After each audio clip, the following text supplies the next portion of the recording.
Yay, we're finally back after 2 weeks of Hi, hiatus. everybody. Hi, everyone. Yes. This is Carrie. And this is Charmaine. And you're tuning into Uncommon Humanity Yay. So today we're going to be talking. about destigmatizing mental health. Yeah, basically. So we left you off just before we went to hiatus with the episode Body, Your Mind. And we got Yes. such great feedback. So thanks, guys. That Yep. was awesome. We're glad that it helped you and it was practical. And so we thought we'd jump off from there today and go straight to minding your mind. And specifically, what to expect when you're thinking about going to therapy. We thought we'd talk through with you like what we went through and what it was like and what the process was like, meeting your Yes. therapist for the first time and figuring out what to say. And how to basically pick a good therapist and how to navigate getting through all that lah. And we Yes. thought we'd share from our own experiences and hopefully that will help you guys out a little bit. Yes. Yeah, because I think in Singapore, it's a trending topic right now, right? On Yeah, social media, basically. it is. And everybody loves to talk about how good it is that we're talking about mental health finally. Yeah. But then when it comes down to it and someone has to make a decision to fire Actually the gun go. and actually go, it's like, help! And then you have a Yes. freak out lah. Yeah. So today, hopefully after we share with you stuff, you'll feel a bit less freaked out. And of course, if you have questions, just shoot us out on Instagram. We'll see how we can help you out with that. Yes. Yeah, but let's start with the story today, right? About me going to therapy. And so just to help you guys feel a little better, I'll tell you what was my horrible experience of going to therapy for the first time. Yeah. So I think some of you have heard this before, right? That I was flying back and forth 5 years ago between Yes. Singapore and the US. And 3 months here, 3 months there, back and forth, back and forth. And during that whole time that I was doing my master's program, right, I had been thinking about going to therapy.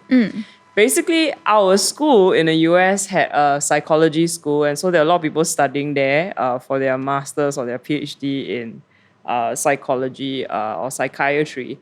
And they gave subsidized therapy, which was great wow. for all the students that attended school. So you could basically pay $20 USD per session, which is really peanuts. Here it's about, what's the price range now? Anywhere from 80 to 200, right? Yes. Per session. Yeah, depends. Yeah, depending. So that would be even less than that. What, $30? Maybe For me? 30-ish, yeah. Thereabout. Yeah, so I was thinking about it for very long because I was very burnt out when I was doing my master's program. I was really not doing well. But like all of you, I was like, no need to go, but then too paiseh to go and then could never really pull the trigger on it lah. Until one term, I was doing a PhD seminar at that point of time under a lot of stress. And one day, and then I think it was like second or third week of school, so I was still very jet lagged on like 3 cups of coffee a day, like I shared the previous episode. And then suddenly one day in my apartment, I had a full-on panic attack. Like I started hyperventilating, I couldn't breathe. And then my mind was just going at 100 miles an hour, and it was just really a breakdown for the first time. And luckily for me, my roommate was there. Luckily, it didn't happen on the street or in school. It would be very embarrassing. But my roommate was there to help me calm down. And together, we decided, and I made a commitment on that day. I said, I'm going to sign up for therapy. Yeah, so that really was the triggering point lah. But then, I had another friend whom I was somewhat close to at that point of time in Yes. school, accompanied me to go and sign up for therapy. Okay, so at that point of time, we were kind of close lah, like midway, quite close. Not as close as my roommate, but close enough. And so she said, I volunteer, let me go with you to sign up for therapy. This is a good thing. And she was very encouraging, it's great. So we went, and of course, I was full of trepidation. On the way to the office to sign up, we bumped into another friend. And then my friend who was with me happily told a friend, oh, we're going to sign her up for therapy because she needs it. And I was like, oh my gosh, guys, I will tell you the feeling in that moment, it was terrible. Oh. Like whatever model answer in my head about like, don't be ashamed, you should be proud of yourself that you're making this step just really went out the window. And I was pretty pissed with that friend actually. I was quite hurt. Of course, didn't say it at that time. And then later on, the friend made it worse also because she said like, oh, I was doing it for your own good, like to help you not be ashamed that you're going to therapy. I was like, yeah, thanks. No, that's my secret to tell, not yours to give away. Yeah, but anyway, so Yes. if you feel like I did, a little bit ashamed, don't know how to deal with it, listen, we don't want you to feel that way because actually it really is nothing to be ashamed about lah. Yeah, yes. So I thought we start with talking about overcoming the stigma and the shame barrier with regards to getting help for your mental health. Yeah. Okay. So I think for me, right, there were really two levels of shame that were going on whenever I went to therapy. I think for most of you, it's the same thing too. The first is the inner shame. The fact that I need to be at therapy. But I need help. Yeah, I need help is a very hard thing to admit to. Yeah. I don't care what culture you're from. I think it just generally is a very hard thing to cop to. And then I think the second shame barrier that I think is very strong here in Singapore is the shame of people knowing that you are going for therapy. That can be a bit of a freak out. Or if you're a leader listening in, that could be also be a really terrible thing to people to know, especially in the initial stage. I feel like later on it's okay. Yeah. But that initial thing is always a terrible, terrible sinking feeling. Yeah. Yeah. Yeah, would you say that's been your experience too? Yeah, I think it's like the feeling of like, is there something very, very wrong with me? I think my own thought. But then also, if someone else knows about it, would they also feel that? I don't know, what would they think about it? Yeah, and then you feel like they'll feel bad for you or something, is it? Yeah. Like just that reaction. I guess. Yeah. So if you're feeling all those things, right, guys, it's really normal and we want you to know it does get better. It really is that initial stage, I think. Yeah, because I think sometimes there's a perception, especially here right now in Singapore, where like, only when it's super jialat, then you go to therapy. So there must be something seriously wrong before you go to therapy. But that's not the case, as we'll talk about in a while. Yes. Yeah. Then the other thing that I would add to maybe that story, right, if that's something any of you can relate to, like someone keeps pushing you to go to therapy or publicly saying you that kind of thing, right?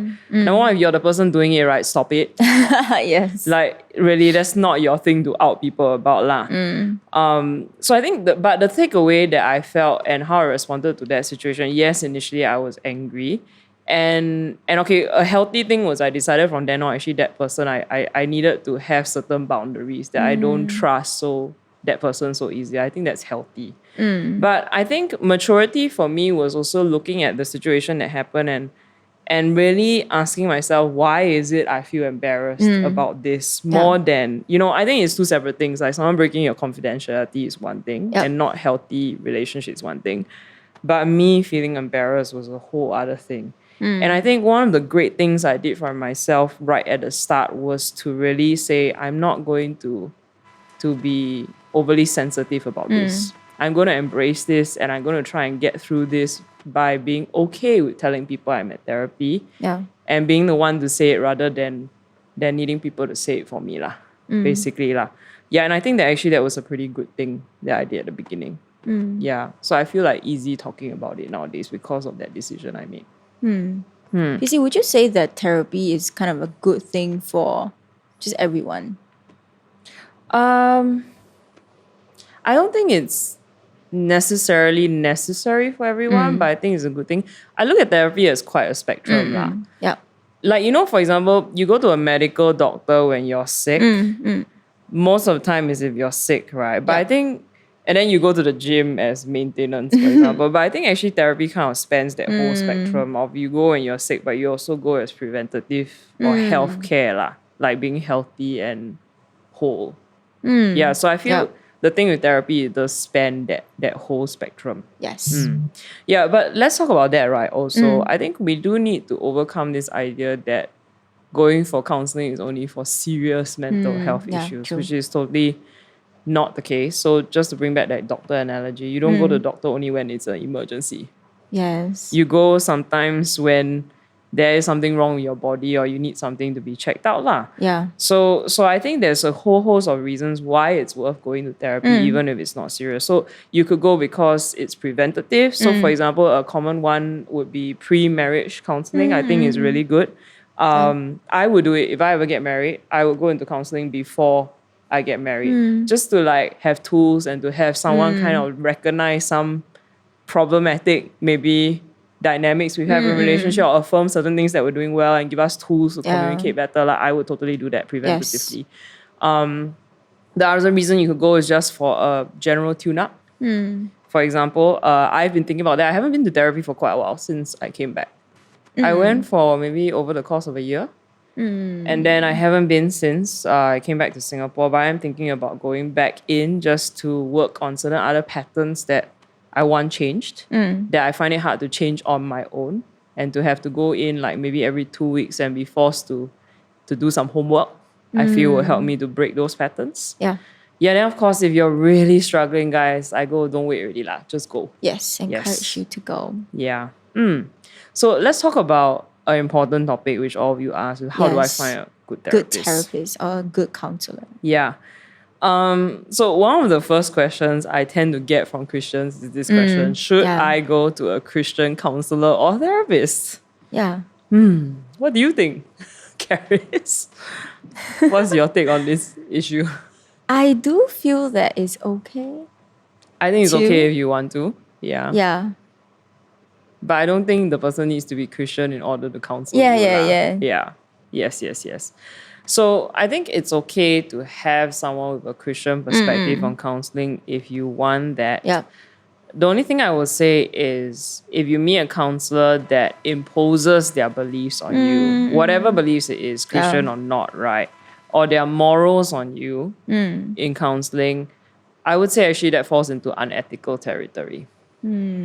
So at Fuller Seminary, we were a seminary, so a Christian seminary. And so they do teach like Christian theology about counseling and therapy. But one of the things that they were always very clear on for the therapists they trained was that you do not bring your morals, your beliefs on Christianity or your beliefs on lifestyle or your beliefs on sexuality into the conversation because that would be unethical actually, which I find to be quite a problem in Singapore. Because I think in Singapore, actually, the counseling industry is disproportionately Christian. And a lot of people use it as a to push a certain agenda. So one of the challenging things actually for me whenever people come and ask for help has been that I've had to go, I think you should change therapists because I think the Christian therapist is imposing their belief system onto you, and that is not going to be helpful for your recovery. Yeah. We'll explain why in a while. Some of you are going like, what? Shouldn't that help? Well, not really. Yeah. Okay, so the next question is, are they ethical and professional? Yeah, so when you find a good therapist, it's very important to assess that question. And that's one of my number one things, ethical and professional. So again, right, like what we said, there's a lot of, like even if you right now you go on Facebook, because now COVID, right, there's a lot of panels coming out, right? Yep. There's a lot of mental health panels coming out. Yes. And they tag like a Christian perspective on this particular issue or this particular struggle, right? Yeah. But I found that a lot of these, unfortunately, a lot of these panels, right, end up at really having a very certain agenda, usually conservative agenda lah. Yeah, so I don't know why this is such a problem in Christianity. I find it very, very unethical and very, very no integrity. No, do you remember this guy? 2 years ago, we went to this conference and this guy was in the booklet and then his bio was there. Then he marketed himself as a behavioral psychologist in his like title. Yeah. And then later on, we went to Google him, right? It turned out he's like only done like a 6-month certificate course in Australia for counselling. He called himself a behavioral psychologist. I'm like, hello, you have to study like 5-6 years to get that title. How dare you? I was pretty pissed, and he's a very like prominent guy. Oh no. Like prominent pastor, youth leader, that kind of thing. So I was super hyper annoyed. But same thing, recently there was because there was the transgender issue with MOE, right, and the school. Yeah. Yes. So again, people have been coming out with panels, and then so recently I came across one that was Christian perspective on transgenderism, and immediately I was like suspicious, like okay, this is like like okay. So, but I didn't know where to begin. But then later on, another Christian guy wrote a really good post, and he actually broke down that this particular organizer had been bringing in these speakers for these particular topics, right? They were actually not qualified speakers, but pitched as like, doctor so-and-so, etc. So this particular panel, right, the guy that was coming in, right, has actually been excommunicated from the American psychologist, the American Psych Association in America, the regulatory board, basically for being hate group What? towards LGBTQ persons. Oh, no. Yeah. So I don't care where you land on that issue. Let me I think, but the perspective must be scientific and it must be Yes. ethical. And the problem is when you push a Christian agenda, sometimes what happens is, you excuse a lot of no integrity, unethical behavior in the name of Christianity, and that is totally not okay. Yes. So I think that's one of the things that you do have to look out. Like, make sure that the counselor you have is truly ethical and knows how to keep professional distance. Yep. Knows how to keep their belief system out of the way they counsel you. It needs to be professional lah. Yeah. Okay? Yes. Okay, so let's bring another thing, right, Yep. Caris, which is, I think this is a question that a lot of Christian leaders ask, which is, should pastors be the counselors to their people in church? What do you think? I do think that pastors and leaders can counsel to a degree.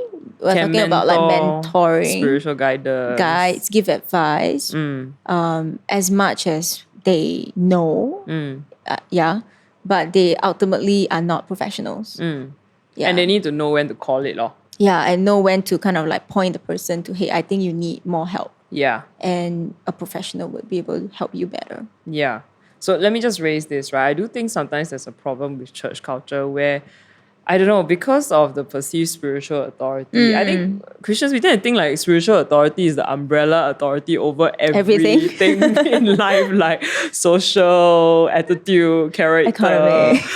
Like, I don't know lah, you know what I mean? There's this everything. certain, like, it's like superior to be spiritual. Yes.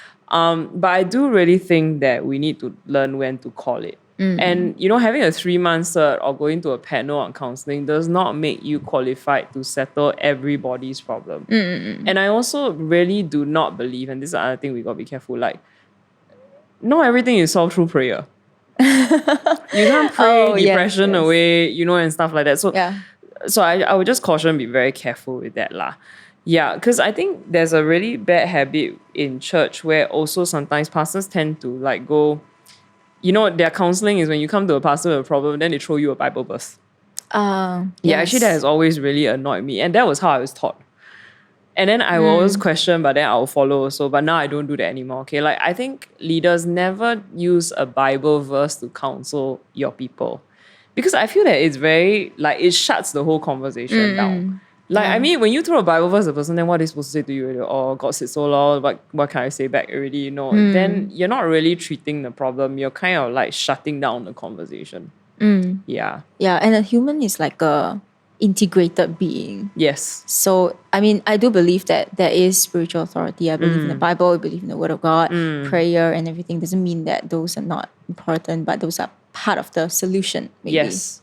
Part of the solution, but I don't think in that moment when someone's really down and out, right, that is the solution. Actually, Paul Scanlon said something very interesting recently in a mentoring session that I was attending with him. He said, when pastors throw the Bible at people during counseling, he thinks that it's because those leaders have a relationship with paper versus a relationship with people.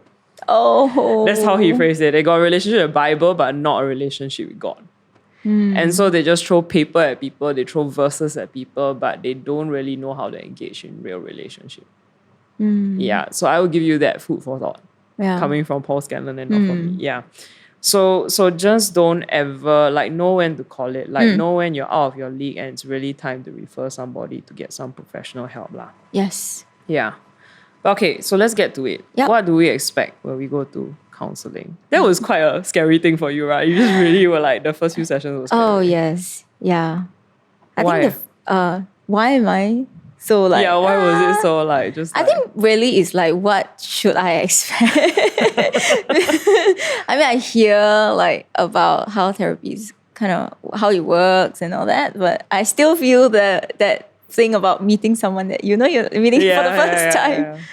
Oh my God, just as you're talking to that, and suddenly I'm going back to the vaccine episode. How you need to know how things work before you feel comfortable with it.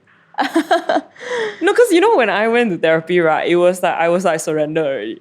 I can't solve this myself. You're the authority, you're the expert, and then my school supervisor is looking after you, so you cannot mess with me. I'm just like surrender, do whatever you want with me. Yeah. Yeah. I think in my mind I was still thinking like, what should I prepare? Like I was like going in, thinking, okay, am I prepared to go in? Yes. Like, what are you going to say to the Yeah, person? yeah. And what can I say to the person? Yes. Yeah. Yeah. Yeah, okay, so whoever you fall into, if you struggle with that, okay, we're going to help you out a little bit, okay? So the first thing to expect when you first go in is usually, actually they should, if they don't do this, I'll be a bit concerned. The first session should, at least the first session, should be an assessment session. And sometimes this spans into session 2. Because sometimes the first session they chit chat, they warm you up. The second session they go through questionnaires, for example. So there should be an assessment session or period. Yes. Okay.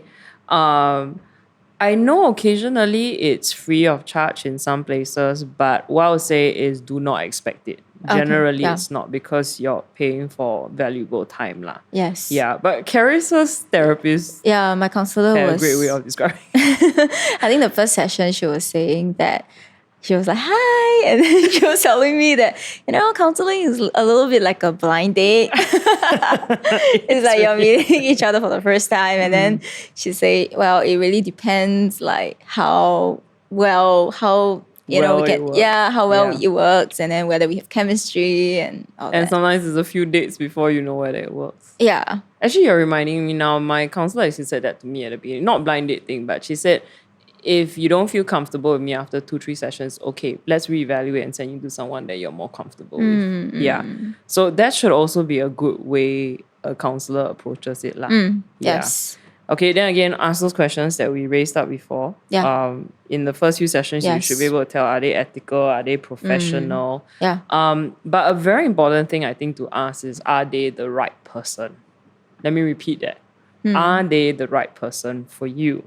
Okay, so an extreme example would be, for example, if you're going in to deal with maybe sexual harassment or assault or something of that nature, then make sure you find a gender or individual that you are comfortable with, that you feel you can relate to. And sometimes in those areas, I would actually look for a specialized counselor who specializes in those areas, because it is very specific. Yeah, so you don't want to find a general counselor for things like that lah. Yeah. So that's an example. So generally, the general rule is the more common ground you have with the therapist and the counselor, the pros is the easier it is for you to connect and kind of understand each other faster. Yeah. Okay. However, the downside sometimes could be also, which this has happened to 1 or 2 people that I've looked into, like help the person look into, where the counselor starts projecting their own struggles on the person.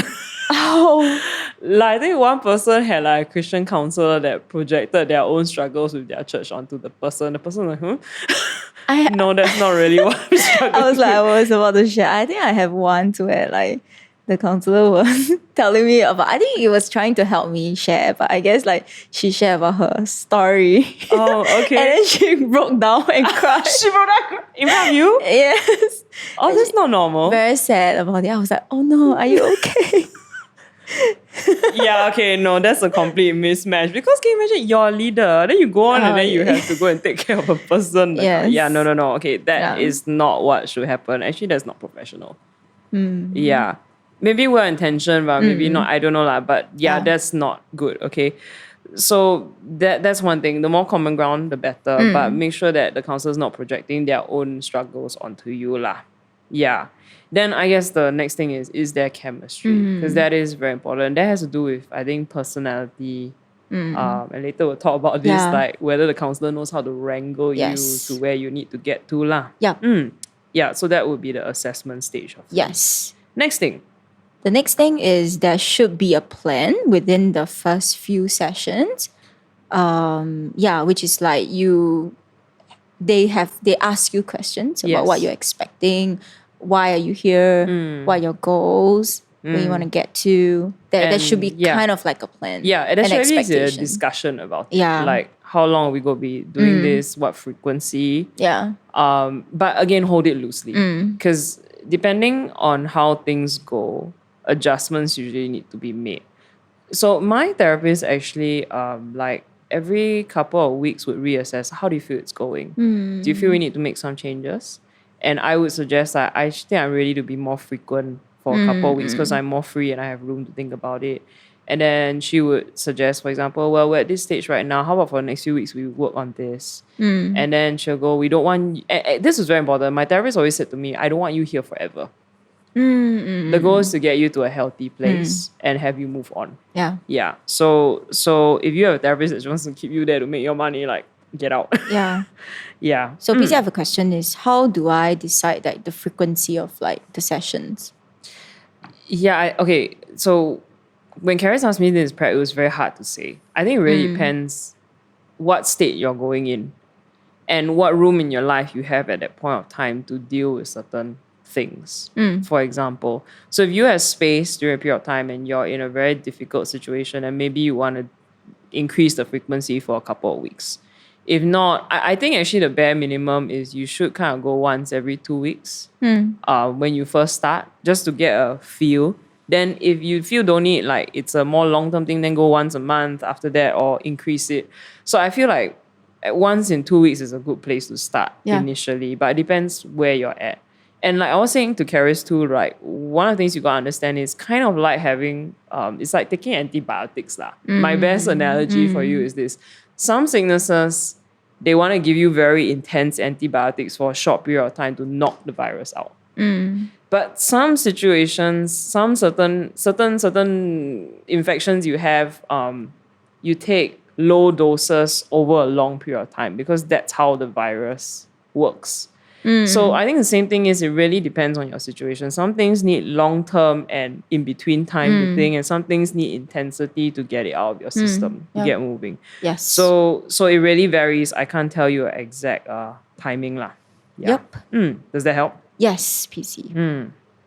Okay, then what's next on it? The third thing is how much to share. This really got you in a tizzy Yeah. initially. Yes. Yes. Okay, so first session, usually they will ask you why are you here? Yeah. What's happening that you wanted to come in? So that should be pretty easy to answer for anybody. I guess. You just answer from wherever you're at lah. Like for me it was I had a panic attack, help. And I'm very burnt out and then I need to go from there. Yeah. So or you just want to tune up, it's okay, just say whatever it is you're there for. I think that's fine. But here's the thing I want to say, even if you go in not being sure, guys, a good therapist should be able to suss out from experience what it is that you need and make suggestions. Yeah, but you must volunteer information. Like, you cannot go in there and diam lah. That's kind of like going to the doctor and not telling the doctor what your symptoms are. Oh, yes. Yeah. Okay, but let's get into this some more. I think the struggle for you said, was how much do I share with a stranger? Yeah. How much of details and what do I need to bear in mind? Do I have... I don't know, maybe because I've always been like, when I speak to someone, I have to think like not just from what I want to say, but also I have to think from that person's point of view. So I find it a bit hard to have to adjust the dynamic a little bit. I have to admit, initially, months ago you told me this, I didn't understand. I couldn't figure out how to answer you. But then today, I think we broke it down to it could be... Okay, one cultural, which is Asians have the mentality, especially Chinese Asians, like, I'm going to use a Chinese idiom here. 家丑不可外人扬. Oh, wow. Did I say that well? Yeah, yes. Okay, good. Ooh, Winnie's impressed. The director's impressed. Okay, so don't add dirty laundry in front of other people. Yes. So we do have that cultural thing. So that's one layer. The other thing is personality sometimes can come into play.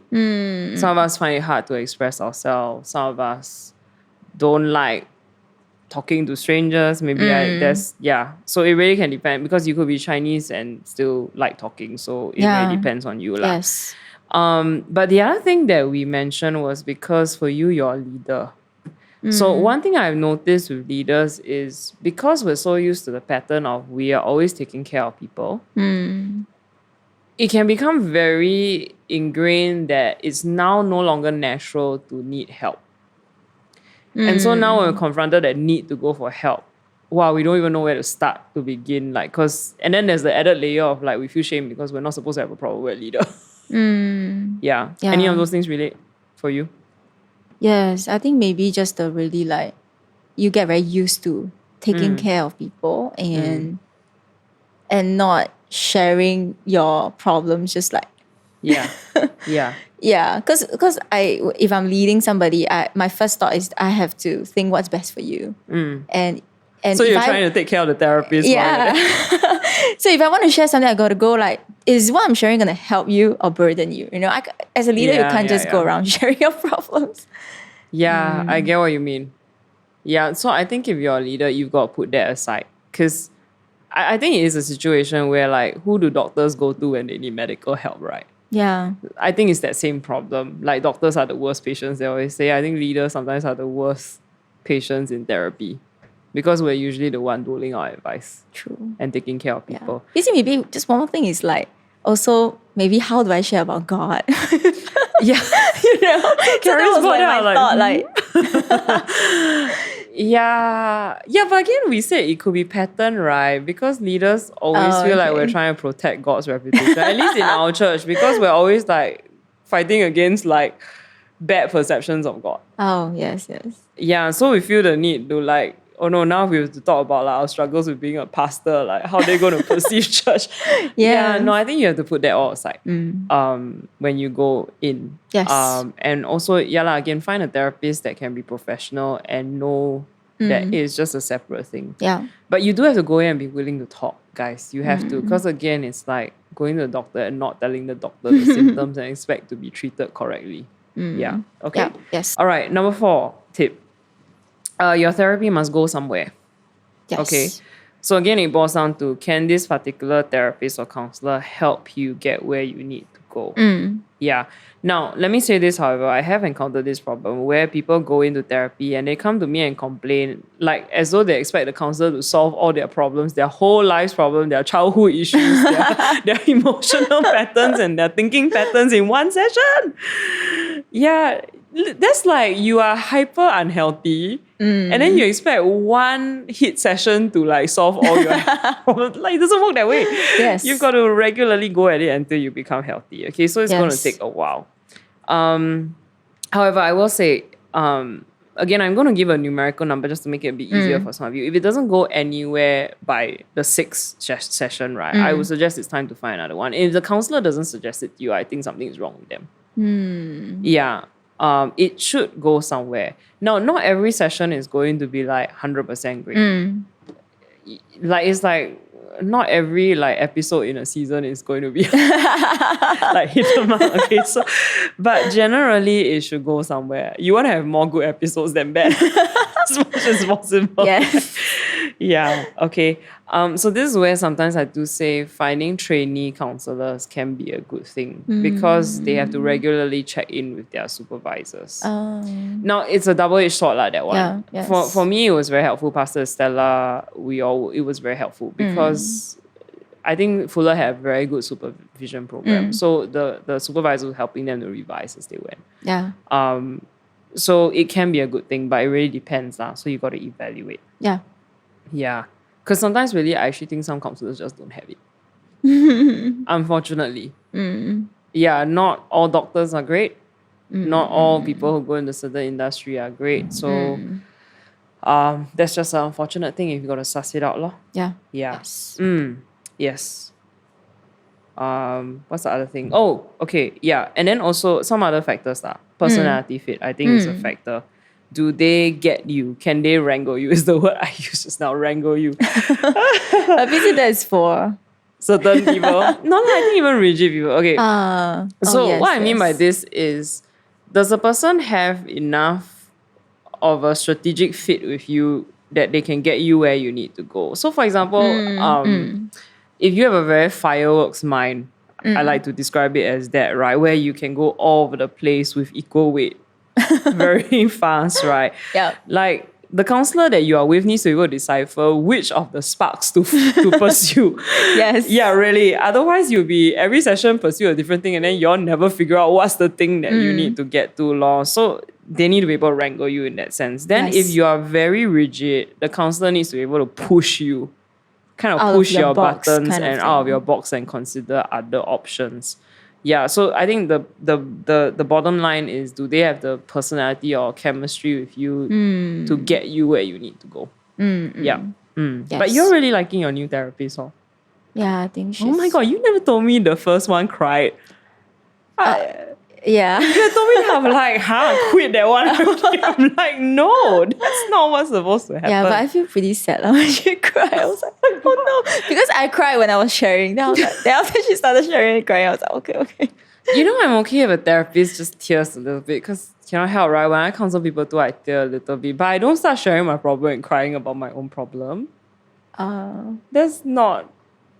Like, you turn into the counselor in that session. That's ridiculous. That's not professional at all. Okay, next one. Fifth one. Oh, very important. Yes, last one is expectations of yourself. You must have expectations Yeah, of yourself. so I think like what we talked about is you kind of have to go in to therapy, of course, knowing why you are there, what you're struggling with, where you want to get to, but also really going in with an attitude of like wanting to get helped. Yes. Yeah, because I guess the counselor or therapist can really kind of push you that far. Yeah. They should push you, I guess. They should kind of guide you and kind of give you advice, but there's so far they can go. You kind of have to, Yeah, we should distinguish the advice bit later a little bit though. So I forget, like, make me go back to it.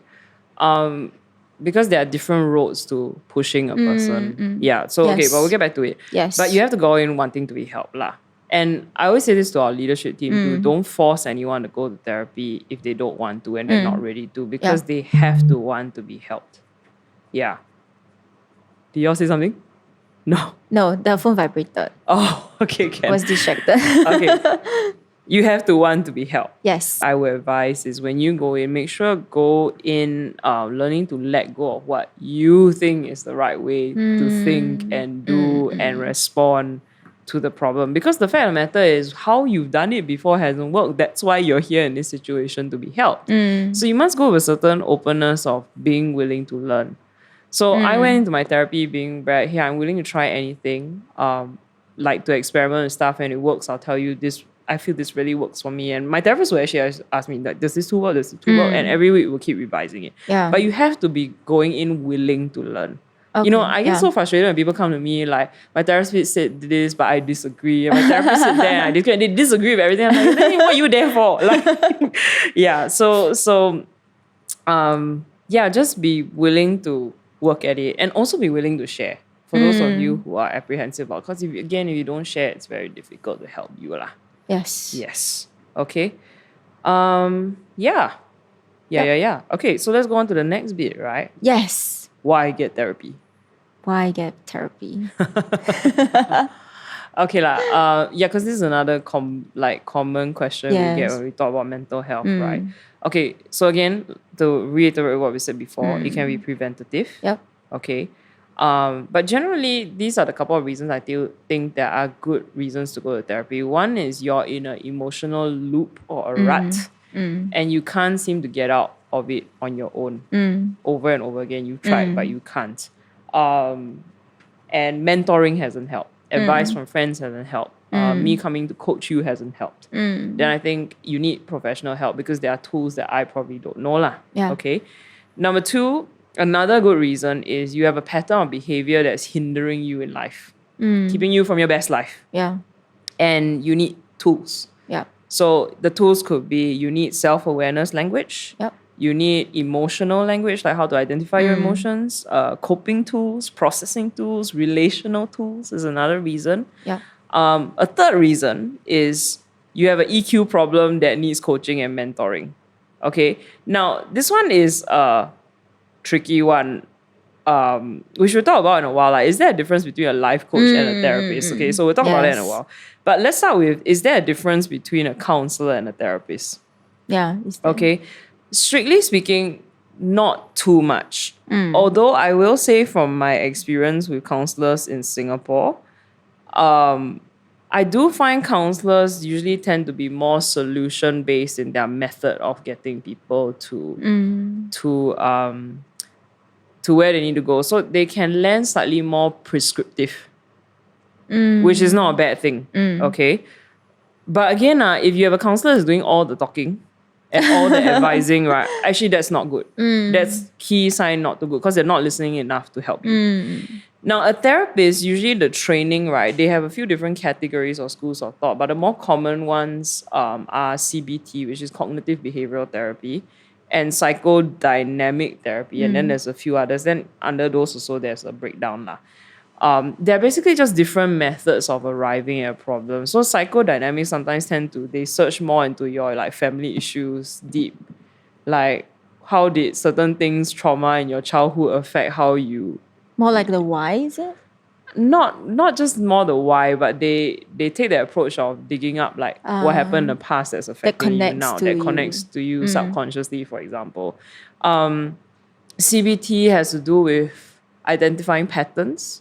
And sometimes we'll go, I think actually all counselling will go back to like previous hurts or things. It's just that the approach is slightly different.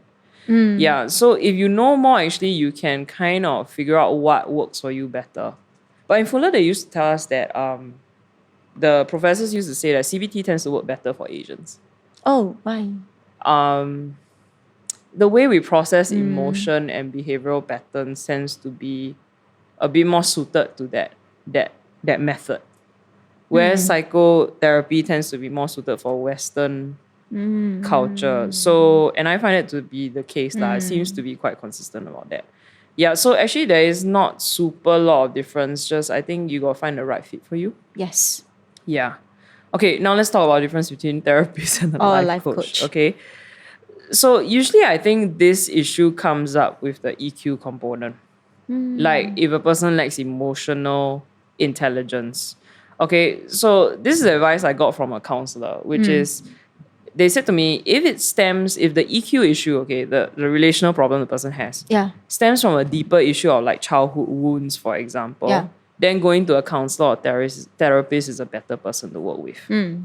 But a life coach is great if you're looking for EQ skills. Like, for example, you just have very bad behavioral communication patterns and you need someone to coach you, stop that. Change the way you talk. You know, that kind of thing. That's the difference. So you read all those EQ books, for example, Jen Shikani, she's an EQ coach. So you don't necessarily have to go to counselling to solve your leadership problems in the way you treat people lah.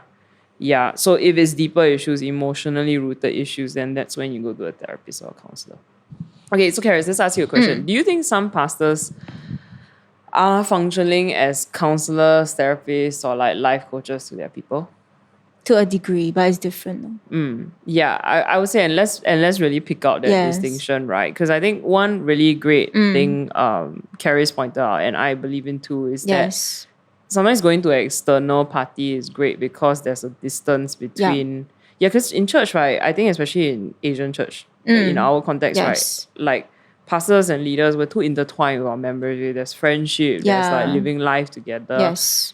And so even for me, right, as close I am to someone and as receptive, for example, you are to me and open you are to me, I still think that it is better certain things for you to go to therapy versus come to me. Because when we sit down, there's a pre-existing relationship and dynamic. Yes. And that is why your counselor should stay professional. If they're getting too close to you, I feel like you need to keep it because it has to be embroidered. Why you say me and I'm like, cannot. Yeah, and even with you and me, because there's a dynamic of I'm your pastor and leader, and then you don't want to disappoint me. Then it gets all laden in the counselling that when you say something, you're worried you're disappointing me, for example. Yeah.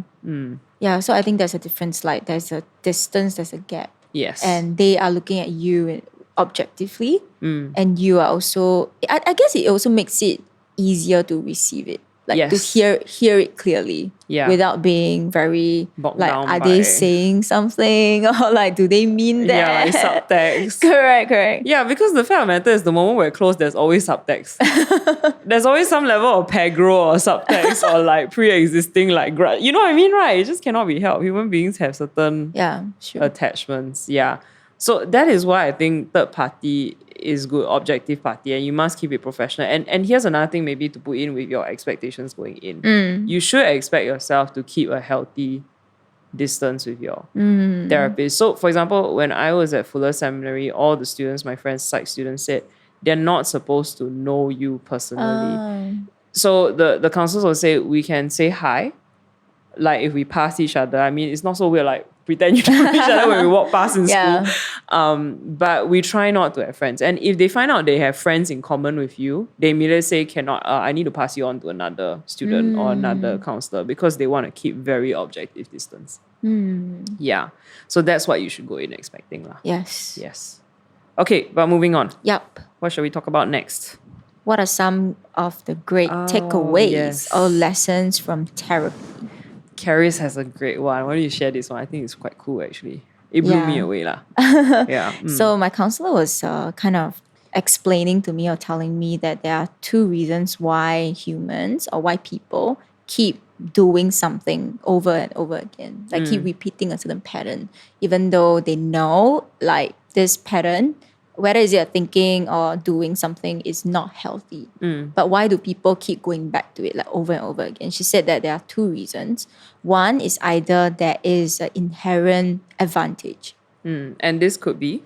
And this could be like safety, where it protects you, or it could be attributed to like maybe like a Certain incident, good feelings. or something that had happened to you before. And then you see that there's a inherent like thing that kind of keeps you safe or is good for you. It's the first. That keeps you going lah. Yeah. Okay, can. Then the second reason. Second we keep reason doing is something? you keep repeating something is you don't know what else to do. Or you cannot find a You better cannot way. find a better way to live your life, so to speak. So in order to break a pattern, we've got to find out why we're doing something over and over again. What's causing us to want to do it over I guess you and have over to again. identify that inherent, like what's the advantage? Like the thing that's going on lah. And then what can you do that's better? I guess. Yeah. Yeah. Actually, this is I think this is gonna be, if someone asks me what is one of the best pieces of advice you could give, or I would say now, right now, the past few years is really like asking yourself two questions, why and what, and asking them together. Because I feel this is really the why and what question. Why are you doing this pattern?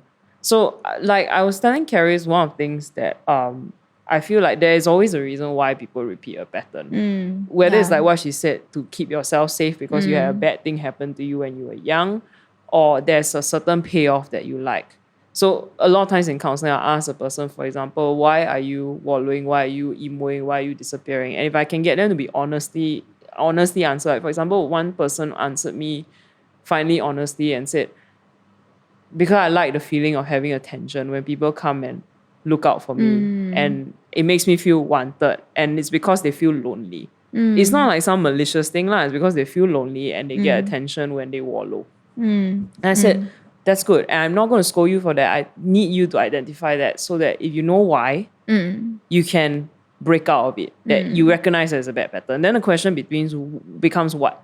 What's a better way to do this? Yeah. And then I can go on to say like, hey, so what the problem is, you're lonely. And if you keep doing this pattern, actually what happens is you push people further away because they feel very bogged down by you. Yes. Rather than you get good attention by being able to tell person, I'm not okay, but let's go out, let's get attention the right way. Yeah. Yeah. So finding a door outlet. So I thought that was amazing actually. Yeah. Yeah. How does it work for you? Well, Pastor, to be honest, is we haven't got there yet. Working. Trying to discover the why, is it? Yes. Is it? Okay. Just dropped the framework. I was like, oh, okay. I'll think about it. Oh my God, this was a revelation for me, guys. Because I worked through anxiety in my therapy, but we didn't say it like this lah. Yeah, but I was telling Caris when we were talking, I said my why I'm stuck right now in a certain pattern that I have currently that I'm trying to break is my why is I have a fear of being evil or letting or being responsible if I make decisions as a leader that's going to affect the people around me, my loved ones or the people following me. And so I feel very afraid to make brave decisions and to be myself and to speak up about things. And the other reason I'm stuck is because I haven't figured out the what door. I figured out why, but I haven't figured out what. How do I get out of this in a better way? Yeah. Which actually pushed me to go, I'm going to have my one-on-one mentoring session with Paul Scanlon because of that. I was like, okay, he's going to give me my what. Yeah, because I can't figure out the what on my own. Yeah, so anyway, I think it's so powerful. It's like a walao. Cool. A walao moment. Oprah has a aha moment. I'm going to call it my walao. Okay, for me, my biggest takeaways from my therapy were the first one was I didn't realize how big a factor my body was to my anxiety for me. Yeah. And that was great because to discover that suddenly brought everything under control. Because I cannot control my emotions and my thoughts when I have a panic attack or I'm anxious, but I can control my body. And if I control Yes. my body will control my mind. Yeah. Yeah. Well, not control my mind. That sounded weird. Like just bring under like a manageable state.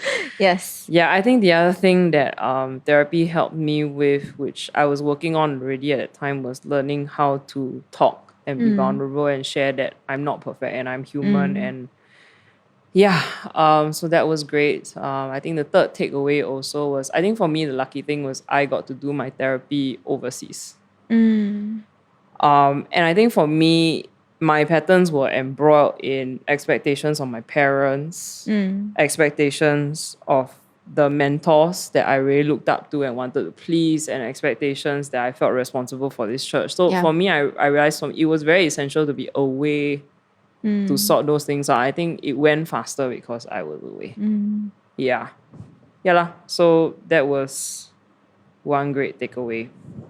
Yes, but now let's go to post-therapy, right? Yes. Yeah, so go try that, guys, and we would love to hear what takeaways you get from therapy. Yes. Yeah. But let's talk about post-therapy to bring it further there. Okay. One thing I've noticed from people that go to therapy and they get something out of it and they get very excited after that is there's a tendency, right, to start to impose their knowledge on everybody and their tools on everybody. So here's the thing I want to say to those of you that are about to come off therapy or like have started to see results, right? Yeah. Don't ever impose your knowledge on other people. I think this is just a natural tendency. But the moment we have a bit of knowledge, right? We start to get and we start to like, oh, everybody must be like that and like me. Yeah. So some of the tools you learn will be helpful to other people too. Some of them will not be. If you're good at drawing out principles, they'll be even more helpful because principles will be more broadly applicable. Yeah. But how well you pass them on, I think really depends on you being more self-aware and a thinker lah. So don't ever start doling out unsolicited advice. It can be very annoying and then it can put people off it, actually, I feel. Yeah. Yeah, and I think another advice I'll give to those who are coming off therapy is you also want to find friends, if you don't have, that can help you keep your new patterns. So I think another benefit I got out of doing therapy over there was I also got a chance to make new friends who understood the new me. And were able to help me keep the new me. Pastor Chris, Pastor JC, Estella, they are really a big reason why I was able to come back home and keep those things going. Because I think sometimes what happens, you go there, you have your therapy, you come back to the context again that created the problem, and you are just swarmed by, because you've changed, but everybody around you hasn't expected you to change. And so it was very hard initially. Like, I think my parents were like, who is this? Who are you? Why are you speaking out? That kind of thing. Yes. And then the good thing was you are great. I had a great church, which is but it's also an asymmetrical thing. Like, I'm the leader, so I change, you also cannot do anything. But you're very supportive and you're okay with the new me. So I think that was very helpful. So I do think sometimes in order to keep your new patterns, you need new context and new environment, new relationships. Don't kill all your past, but you need enough to anchor you down to keep the change. Otherwise, it's kind of like you try and quit smoking, but then you go back to everyone around you is smoking. You need some people that are going to be able to keep you on track. Yeah, true. Yeah. Obviously, would there be friends that can kind of like, I guess, is it evolve the word? Grow with you? Yeah, grow with you. Yeah, but I think it takes friends who are self-aware and mature, who are also on that journey of they like to develop and they like to change. And I think right now, all my closest friends are like that. And that's why it's good. I can always change and they will be supportive. But even then, they will tell you every time I make a change, they're like, it will take a while to change with you lor. Yeah, Yes. but they must love you and want to change with you. So I think that's the crucial factor. Yeah. Yeah, Yes. but I think if your friends don't want you to change, time to get some new friends. Yeah. Yes. Yes. Yeah, and I think we can land it there. Yep. We can. Yeah. So again, hit us up if you have questions. We're not going to answer you as experts, but Yeah. but we can make you less afraid of therapy. Yes. We want to help you out with Or that. tell us your experience. Share with us. Yeah. Okay. Yes. Goodbye.